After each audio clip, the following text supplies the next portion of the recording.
The world just witnessed one of the boldest and most controversial political moves in recent memory, Donald Trump's Gaza peace plan. On the surface, it's being sold as a roadmap to end years of chaos and bloodshed. But look closer, and you'll find something far more complex and deeply unsettling. Trump's proposal puts Gaza under the control of a board of peace, chaired by none other than himself, bypassing Palestinians entirely and offering no path to statehood. It's a plan that promises calm, while silently locking the door on Palestinian sovereignty.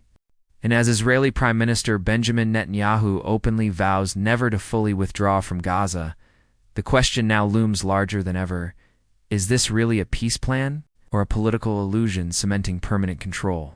Since the mid-1970s, every U.S. president, from Jimmy Carter onward, has tried to script their own chapter in the Middle East peace story.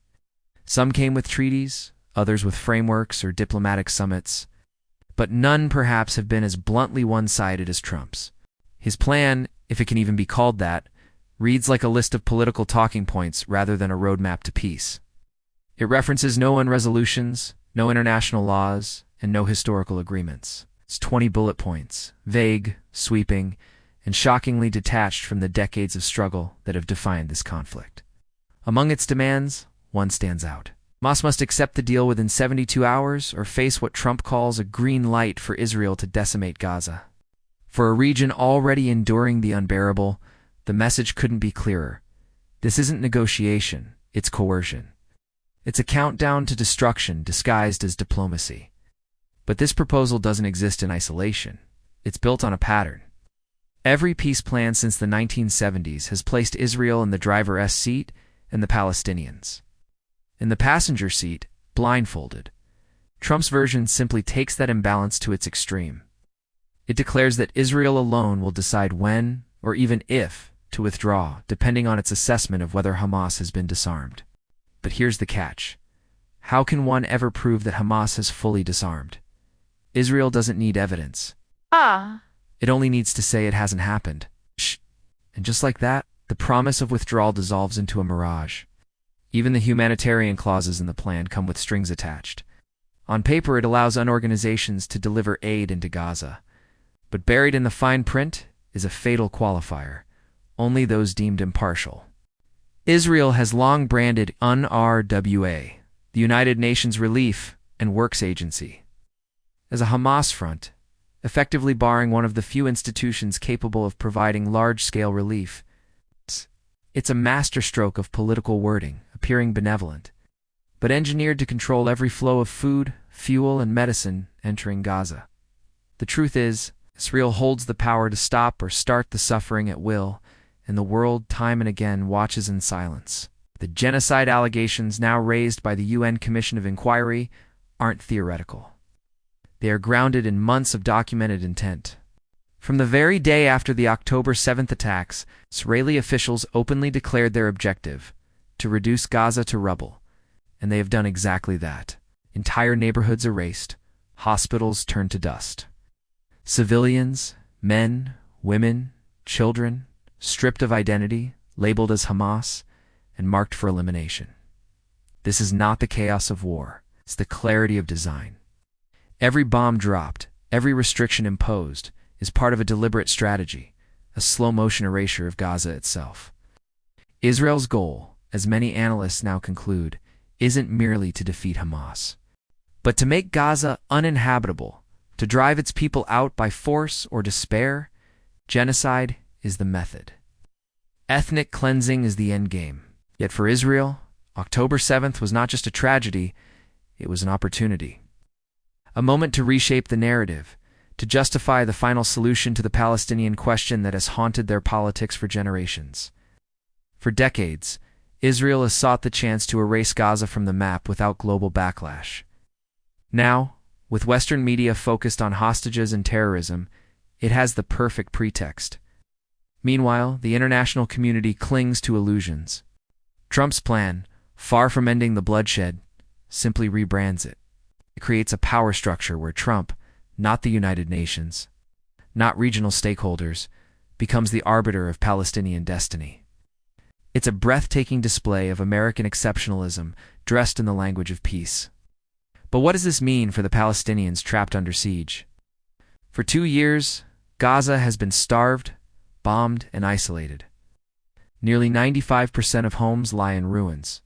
More than 70% of hospitals have been destroyed.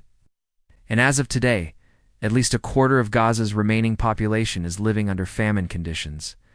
The rubble itself has become a symbol of hopelessness, an estimated 60 million tons of debris, mixed with toxic chemicals and unexploded ordnance.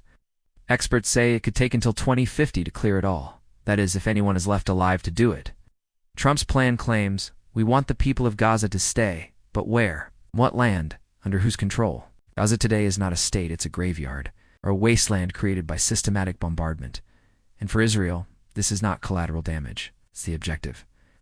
Inside Israel, the rhetoric has grown darker than ever. Polls show nearly half of Israeli Jews openly support genocide in Gaza. Not military victory genocide. When asked if the IDF should kill everyone in a city during its invasion, 47% said yes. When asked if there are any innocent civilians in Gaza, over 60% said no. This is not fringe ideology. This is mainstream sentiment. Even Netanyahu himself said it bluntly at the UN. "Everyone blames me for opposing a Palestinian state," he declared. But last week there was a vote in the Knesset. Out of 120 members, only 9 supported a Palestinian state. The problem is not me. This is who we are. These words cut through decades of political spin.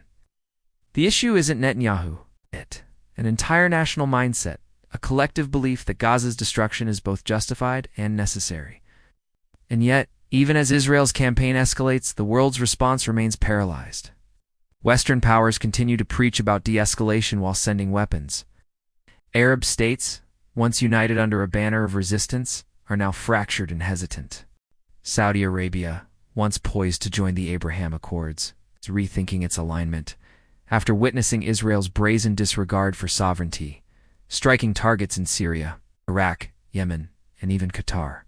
Behind closed doors, the Saudis are beginning to ask, if this is how Israel treats its allies, what future awaits us under their partnership?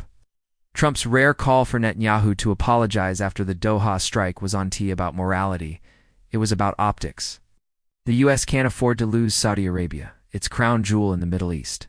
And Israel's reckless aggression is making that alliance harder to sell. So where does this all lead? Dr. Norman Finkelstein, one of the sharpest critics of Israel's policies, puts it plainly. Israel will not let go. It will not stop until Gaza is emptied, until the land is stripped of its people and rewritten as a security zone. The so-called peace plan doesn't challenge that vision. It empowers it. It offers a temporary pause, a ceasefire for headlines before the machinery of destruction resumes. And yet, amid this darkness, there are flickers of resistance. Not on the battlefield, but in the courtroom. Around the world, judges, journalists, and citizens are beginning to speak the unspeakable word, genocide. Even in the United States, where pro-Israel sentiment has long dominated, cracks are forming. Recently, an American judge appointed by Ronald Reagan condemned the Trump administration's crackdown on pro-Palestinian activism, calling it a terrorization of free speech. His words, they look like the Ku Klux Klan, echoed through the halls of justice, a rare and powerful acknowledgement of hypocrisy at the heart of U.S. policy. Still, as Finkelstein reminds us, hope must be grounded in reality. There is no silver lining in genocide. There is no peace in rubble. Gaza is gone. 95% of its homes destroyed, its hospitals shattered, its streets buried beneath 60 million tons of debris. It's not a city anymore. It's a wound carved into the earth. And while the world debates politics, its people are starving. So, what's left? Perhaps only history, and the duty to tell the truth. As Abraham Lincoln once said, we cannot escape history. It will light us down in honor or dishonor to the latest generation. The choices being made today by Israel, by America, by the silent majority, will echo for centuries. And when future generations ask what we did when Gaza burned, when children were buried under concrete, and the word peace was used to justify extermination, what will we say? Because in the end, Trump's Gaza plan isn't about peace. It's about power. The power to rewrite suffering as strategy, to turn genocide into policy, and to call destruction diplomacy. And as the dust rises over Gaza, the world must decide, will we look away again? Or will we finally call this what it is, a genocide unfolding before our eyes.